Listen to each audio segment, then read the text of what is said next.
Assalamualaikum warahmatullahi wabarakatuh. Perkenalkan, saya Ajeng Lestari, NIM 13 2024 014. Di sini saya akan menjelaskan tentang ruang lingkup kriminologi. Sebelum saya menjelaskan tentang ruang lingkup kriminologi, di sini saya akan menjelaskan pengertian kriminologi. Kriminologi adalah ilmu sosial yang mempelajari tentang kejahatan sebagai fenomena yang terjadi di masyarakat, berasal dari kata crime atau kejahatan dan logos atau ilmu. Kriminologi juga melihat seseorang yang bisa dan mengapa melakukan kejahatan. Ruang lingkup kriminologi. Ruang lingkup kriminologi adalah hal-hal yang dipelajari dalam ilmu kriminologi yang berkaitan dengan kejahatan. Secara umum meliputi beberapa aspek utama. 1. Kejahatan atau crime. Mempelajari apa yang dimaksud dengan kejahatan, jenis-jenis kejahatan seperti pencurian, pembunuhan, korupsi, dan lain-lain, penyebab terjadinya kejahatan, dan dampak kejahatan terhadap masyarakat. 2. Pelaku kejahatan atau kriminal. Mempelajari siapa pelaku kejahatan, latar belakang pelaku seperti faktor apa yang mendorong pelaku melakukan kejahatan, seperti faktor psikologis, ekonomi, dan sosial. Mengetahui mengapa seorang dapat melakukan kejahatan. 3. Korban kejahatan atau victim. Perlindungan terhadap korban, dampak fisik dan mental korban, dan hak-hak korban. 4. Penyebab kejahatan atau etiologi kriminal.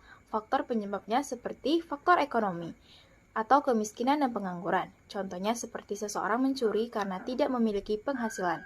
Faktor sosial atau pergaulan yang buruk dan tinggal di lingkungan yang rawan kriminal. Contohnya seperti remaja yang ikut-ikutan melakukan kejahatan karena pengaruh teman. Faktor budaya atau budaya kekerasan, gaya hidup konsumtif, dan normalisasi pelaku menyimpang. Contohnya, seseorang yang melakukan korupsi karena dianggap hal biasa. Faktor psikologis atau emosi tidak stabil, gangguan kejiwaan, dan kepribadian yang agresif. Contohnya, seseorang melakukan kejahatan karena tidak dapat mengontrol emosinya. 5. Reaksi masyarakat terhadap kejahatan. Bagaimana cara masyarakat menanggapi kejahatan? Bentuk reaksi masyarakat terhadap perilaku kejahatan berupa sanksi sosial. 6.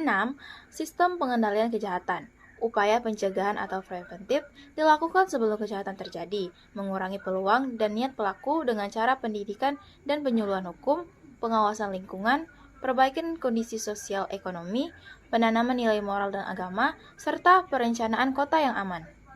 Upaya penanggulangan atau represif dilakukan setelah kejahatan terjadi dengan cara penegakan hukum yang tegas oleh polisi, jaksa, dan hakim, kemudian pemberian sanksi atau pidana terhadap pelaku kejahatan, pembinaan terhadap pelaku kejahatan, serta perlindungan kepada korban.